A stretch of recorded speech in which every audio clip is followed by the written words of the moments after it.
So today we're going to be talking about two additional architectural patterns.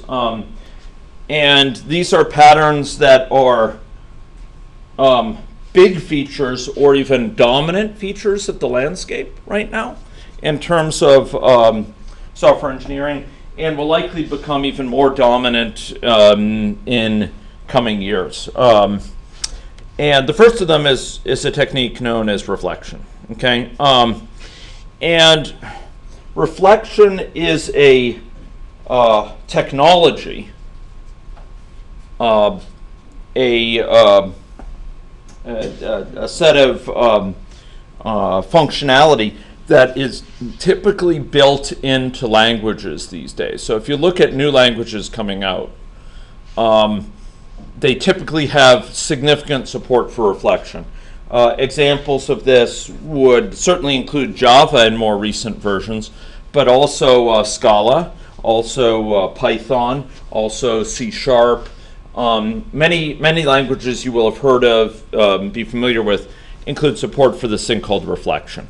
And yet reflection is, to my knowledge, not really talked about in other CS courses. Maybe you could give me feedback. Have you had this topic of reflection and software discussed in other courses? Okay, so I'm glad I'm covering it then, because it's an important thing to know about, not least because it can allow you to build really interesting tools. And one of the areas that it shines the most is actually in combination with aspects.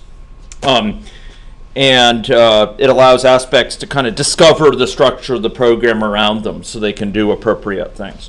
But it has many uses beyond aspects.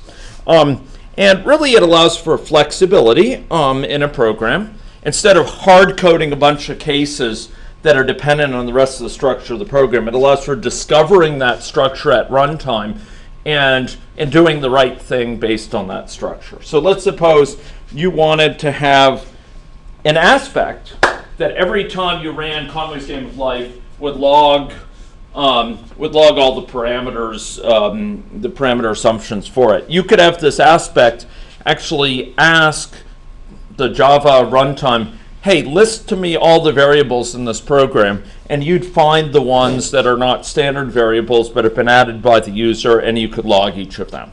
So it can allow for self-discovery of a program structure and self-adaptation of that structure. To give another example, suppose that you have classes in your program which are evolving over time, but you know that whatever the structure of those classes, you're going to need to be able to persist them to a database. In other words, write them out. If you have an object, you want to write it out to the database. But over time, you know that people are going to be adding variables, instance variables, fields to this class. And yes, every time you add a field, you could go remember, oh, I've got to go, put another, write it to a different column in the database or whatever. But another way that reflection could work with aspects is you could, every time you're going to write, you've changed, or excuse me, every time that it needs to be output, you could discover what the fields are in this class and just write them successively to appropriate named columns in a database. So by discovery of the structure of the program, you can have a very general program, or one that you don't have to every time update it consistently. It will discover it automatically and do the right thing. So it's very convenient often. And the basic way it works is to allow for treatment of the program structure, the structure of the program around you, as data. So you can, at runtime, or as we'll see at compile time, reason about the structure of the program around you. What classes are there? What are the fields of those classes? What methods are there? What are the parameters those methods take? What are the types around me? And you can do things like call a method based on a string that encodes the name of the appropriate method. So you can look up in a table, should I call foo, bar, or baz? And call the appropriate one based on a string obtained from that table or from user input. Okay, so that was one example of a reflection mechanism. Here are others, and I'm going to need to go quick because I do want to get to inversion of control. Discovering names of class fields, I mentioned that. Invoking a method based on a name. Creating a class instance from a string that encodes the name of the class. So you don't say new foo, a new instance of class foo. You say new of some class name that's encoded in a string. And depending on what that string is, maybe you read it in from a config file, you create a different class, instance of a different class. Okay? Adding new classes at runtime. Creating a proxy or mock for a class. So we could ask, what are the methods of this class, so that we can build a class that supports all those methods. And so when we call an instance of that class, it logs some information, checks some information, and passes it on to the real class. In short, we can kind of discover aspects of a program. Now, what are some applications of this? Well, some of them are listed here. Creation of mocks and stubs, I've just mentioned. Proxies. Persisting data, so in other words, putting it out. Marshalling data, sending data over a network. You have an object over here on this machine, and you want to instantiate a comparable object over on this other machine. You want to send its data across the wire. To do that, you need to know the structure of the object. And one way to do that is to just be always careful that there's a marshalling method that stays in sync with the structure of the object. Every time you change one, you change the other. Another way is to use reflection. You can, in debuggers, inquire, okay, what's the structure of this program? So you can say on the command line, call this method, call that one. You can allow for inspectors of your program or visualization of a given class, etc. Okay? Now, what sort of tools provide support for this? Well, it turns out it's very common these days. C++ was an early adopter. Java around the same time, I think. C#. Also, the popular language in the .NET framework that's quite similar in some ways to Java, but has some nice additional and different features. Scala and Python are two big ones. But this goes way back. It goes back for decades at some level to the 1970s with Smalltalk and with Lisp. And in fact, with Scala and Haskell and a lazy evaluation, you can do some things that are kind of similar to what you get with reflection. But Scala actually has a much richer reflection mechanism beyond that. And then aspect-oriented programming tends to work with it well. Okay, so when we talk about reflection, about discovery of the structure of a program, we're talking about two different types of reflection often. One, the one I'm concentrating on, is runtime reflection. Your code is actually running, and it asks, hey, give me a list of all the classes in this program. Or for this class, give me a list of all the methods. Give me a list of all the fields. It can do that at runtime. And based on that, it will, write it out to a file, the names of the values of each of those fields for a given object. So runtime reflection is perhaps the most common case, but there is compile time reflection. And here, during the compilation of a program, you can refer to structures in the same program. You could say, for example, that we want to refer to this as an instance of, so this certain element has to be drawn from the classes of this program. And it will actually use that information in transforming it. And so Scala macros, while I don't have time to cover them here, they provide a way of transforming the program using almost an extensible language. So you can build up language extensions, essentially. It's almost like you could add whole statement types to Scala. So you have the match, you have if, you have for, but you could add your own using macros. And you could add, while until or do while or what have you. Ones that aren't already in there, you could add to Scala. Okay. So just to give you a sense, in Java, these are some of the things you can do. You can ask, hey, give me a reference to a class, not an instance of the class, but a reference to the class. So I could call like a static field, static method on it using class.forName. So you say, hey, class.forename foo, and it will give you a reference to the class foo if it exists in your program. Okay? Or maybe you ask class.forename of bar. That's in quotes, right? Maybe it's a string, again, you've read in from a config file. Maybe it's a string the user entered in a debugger. And you ask, hey, give me a reference to that class. Maybe then you ask, for example, get me the methods of that class. Or get me the type parameters of that class. Is it a array list of integer or what? What are the type parameters? And you can ask what are its super types, etc. So another thing you could do, for example, is you could ask for the fields of a class. So what fields, what information does that elements of this class store, so that we know what has to be written out to a file to save away the contents of our code, of our program memory at a given time. And you can get the types, etc. You can get the superclasses, etc. So these are all Java mechanisms for reflection. And they're pretty neat, actually. One of the most flexible of them is this get annotations. Annotations were one of those things I was hoping to cover this semester, but there just wasn't time. Annotations allow you to mark up your program with custom tags that you folks design. Okay, so you're a developer and you can define your own annotations. Maybe these are annotations related to your particular stylistic mechanisms. Maybe there are annotations related to the units of different quantities. This is measured in meters per second, and this is feet per minute. And you want to keep those separate. Maybe there are annotations with respect to testing or mocking. In any case, you can take your program and you can mark it up with custom information that's actually understandable by the program itself or by a tool working on the program. And you can then ask, hey, get me all the annotations within a class, or get me all the annotations associated with a method. And it will tell you appropriate annotations. Maybe the annotation is who modified it last, or when it was last modified. Okay?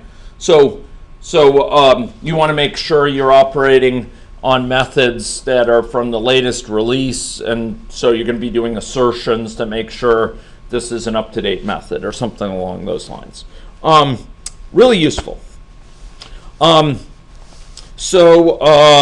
Within field, for example, we can get the name of a field, the modifiers, the type, the declaring class, and we can get the value of that field in a given object. So given an object, we could say, hey, get me the value of this field in that object. Maybe the field is called,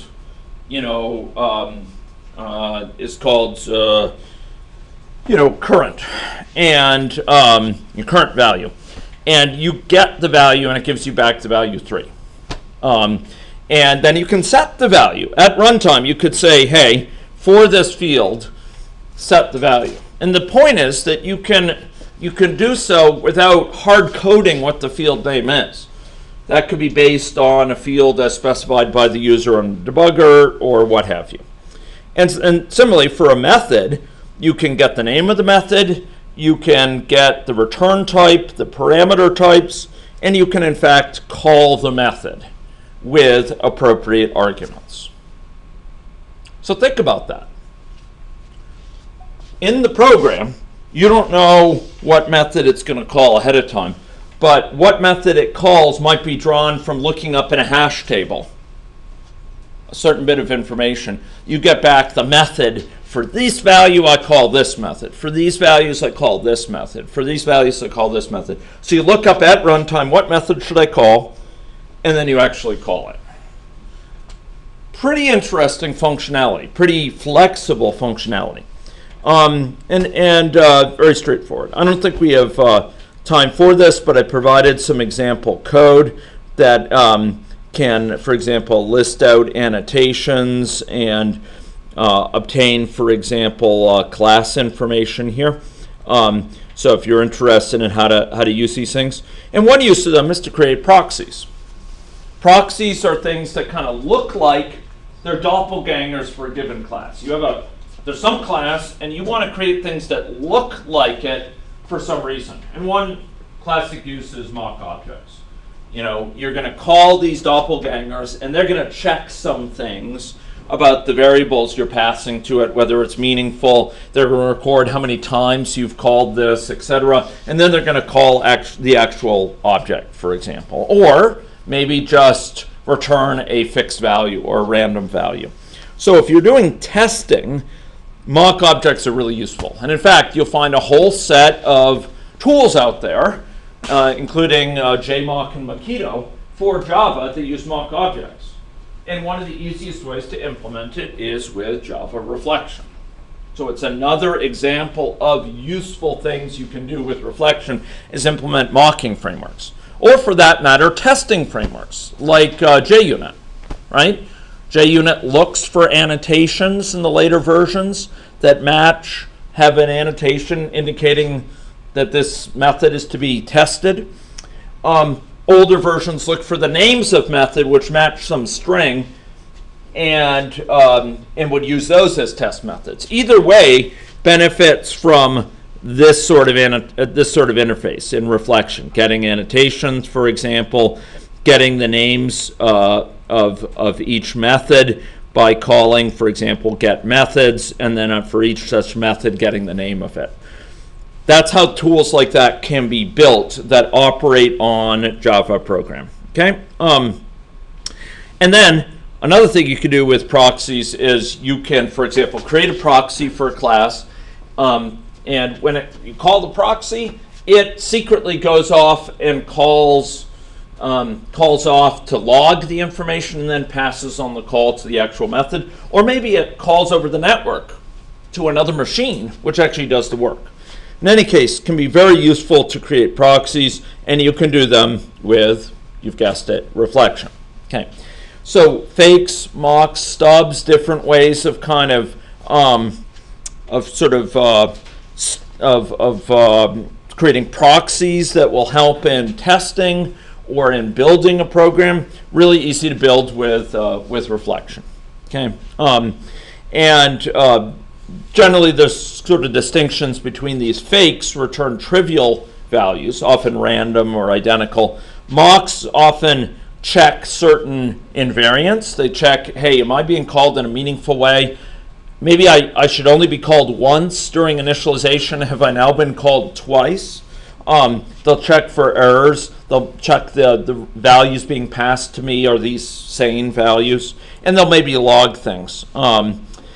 And then return values that might involve a simple calculation that obtains much of the time, or just returns a simple value. And then stubs are often used to talk about kind of proxies for particular methods when that method isn't yet written. So when you're building a program, just like when you're building a building, you use scaffolding around it. When you're building a program, often use fakes and mocks. While things aren't yet implemented, you put them in place. And while I haven't had time to cover it here, or in fact in 371, there's a popular methodology called tracer bullets, which has to do with building up a program essentially from stubs. So you define your interfaces for the program, what calls what, and then you stub everything out. So you create fakes, kind of little stubs for lots of methods, fakes for the whole classes, and then over time you fill in more and more of it. Okay, so you start with kind of fake versions of everything, so at least everything compiles, and you can in fact place calls. They just return trivial things, and then over time you expand more and more of this with actual implementations. And the Pragmatic Programmer series has some nice comments on tracer bullets that are very thoughtful and give some good ideas for how to apply it in programs. Okay, so reflection. Now, one of the more advanced uses of reflection is to automatically generate code. And here, the idea is that we will actually generate at runtime proxies and stubs for a program. Or we'll provide services. So we'll provide, for example, class browsing, or pool management or transaction management. And there's a technique known as generative programming, which I would like to have covered, but ran out of time, where basically you have a system that will at runtime generate code. This is becoming more common. I wouldn't say it's incredibly common, but you see it in certain contexts. The Scala Play framework, for example, has some generative code for JavaScript. So it actually generates JavaScript on the fly based on the structure of your system. It can actually generate JavaScript for your website.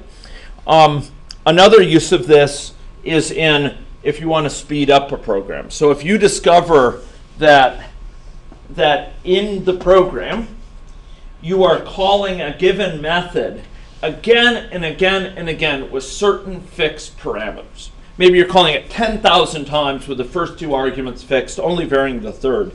You may want to create a specialized version of that function with those first two arguments set, already all the computations involving them already done, and all it does is take the third one and operate on it. Can anyone remind me, what does this sound a little bit like? In the way I just described it, what does it sound like? It's currying. Currying is very similar to this. And Eric is very acute to spot this. So in currying, remember, you break up, instead of having a function which takes a whole bunch of arguments and performs the computation, you break it up into a series of functions or closures. So you provide some of the arguments early on and some later. We call this, ladies and gentlemen, staged computation. Staged not in the sense that it's fake, to be sure, but in the sense that it occurs in phases and stages. Staged computation. Okay? So generative programming can be thought of as a form of staged computation. You recognize, now wait a minute, we have these certain parameter values fixed and known well ahead of time. We have a loop, and the loop goes over and gets certain values for the third argument, but the first two are always set. And this loop runs many, many, many times, and it's a core loop of our system. So in that case, it may be worth creating a specialized version of that code. And here, the idea is that the system is essentially doing the currying for us, and in a way that will allow the computations involving those two first elements to be done up front and ahead of time. So let's suppose, for example, you have a dot product of two vectors, x and y. And maybe these are large vectors, each of size 1,000. But you know x ahead of time. So maybe you have some for loop, and you are performing some for over y's, drawing y's from something. And for each of those, you're taking the dot product of a pre-existing x with this y that's changing. Well, if you know x ahead of time, you may be able to do this much faster, because you know, for example, some of the values of x are 0. And dot product, for those who don't remember, if you have a dot product of two vectors, x and y, the way in which you perform them is you have x sub I times y sub I. So here we have a vector x, and it has successive elements at some index I. And we have a value, a vector y, and it has some elements. Maybe there are thousands of them. And it has index I as well referred to. And the dot product is just multiplying each successive pair here and summing up the values. But if these pairs, if a lot of these are 0 and others are 1, we don't really have to do the work when we see y of actually doing the multiplications. We just know to skip those values of y, because it's going to be whatever it is here times 0. We don't need to add that up. This is an add, right? It's adding each of these. This times this plus this times this, etc. And if it's 0, why even add it in? We know we're adding 0. So if this is a sparse vector, we might be able to save half the time with a specialized version of this because we're not actually performing most of the computation. We're not actually performing the multiplications. We know we don't have to because of the value of x.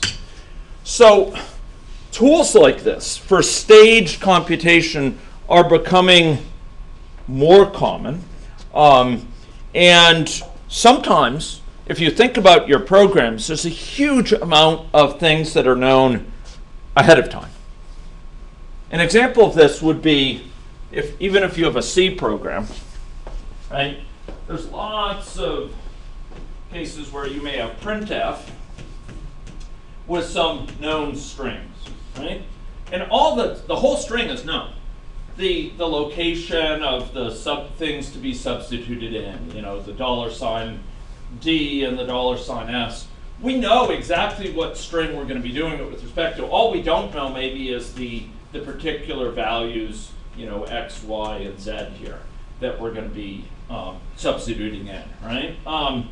And if we know the string ahead of time, we're doing a lot of extra work needlessly if every time we're interpreting the string and saying, where does the first value go? You're scanning through it. Oh, it goes here. Substitute it in. And then where does the next one go? It goes here. Every time you're doing printf, it's doing that. Every darn time, it's rediscovering the structure of this string. Every single bloomin' time. It's looking through here and finding that structure and substituting in the value.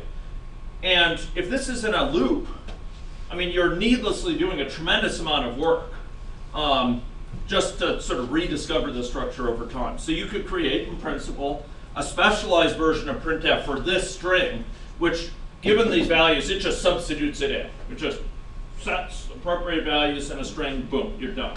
In a character string where this is all mapped. It figures out how to format as an integer string and substitutes it in directly. So in short, going from this to a specialized version of printf is yet another example of staged computation. And compilers are becoming more savvy about this, and the tools that you can build are becoming more savvy. So there are tools out there which you can build which will allow you to, at runtime, create a specialized version of dot product or a specialized version of printf for particular strings to learn how to do that so that the code can run faster. Generative programming is becoming fairly routine in certain areas because of the ability to speed things up, and stage computation is a really good example of why it's needed, because we often know some things much earlier than we know others. Now, we can manually put in currying to our code, and that can speed it up greatly, but we also may turn to language tools to do this for us automatically, to recognize cases for us. Okay. I think I'm going to go on to the material on inversion of control. But I've tried to give you a glimpse of reflection. And reflection is all about self-aware programs. Programs that can discover their structure and operate on that structure and do better things based on that structure.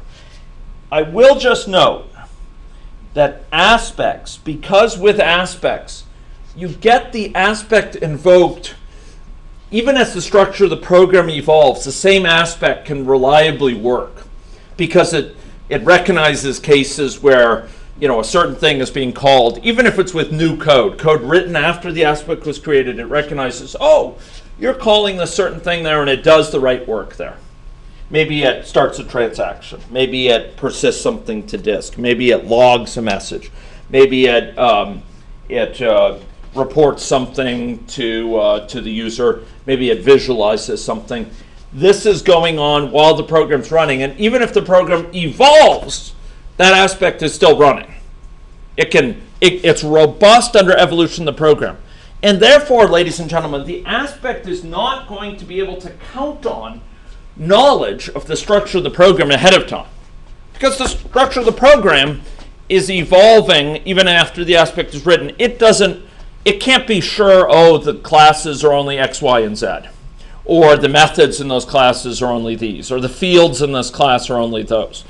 Because the aspect is designed to be robust under program evolution, it needs to be flexible enough to handle that evolution of the program and what it does when it's invoked as well. Not only do we need the aspect to be able to be invoked flexibly. Oh gosh, I might crash that computer. Okay, I better watch that out. But it needs to be able to do the right thing with the evolved program. And that's where a reflection can come in, because the aspect wakes up. Oh, this thing has been called. It's time to log a message. What do I log? Well, maybe what I log depends on what fields there are or what parameters there are for something. And it can look up at runtime, hey, what fields are there in this, this class that I've just entered via a call? And it enumerates those fields. And for each of those fields, for this object, it says, what's its value? And it logs that out. In short, reflection and aspects dovetail really nicely. Aspects allow for intercepting the program at a certain point, and reflection allows for saying, what is the structure of this program currently so that I can operate on it? What thing do I need to visualize? Given that I'm here, what do I need to visualize? Given that I'm trying to log things out, what particular values do I need to log out? That will depend on the structure of the program, and that might have changed after the aspect was written. The aspect will intercept it, and then it will use reflection to find it, discover that structure, and do the right thing. Does that make sense? Okay. Aspects and reflection work together nicely, and often they really give the greatest power to the aspects, more power than it would have otherwise. Okay, reflection. Some comments on that. Let us now go, ladies and gentlemen,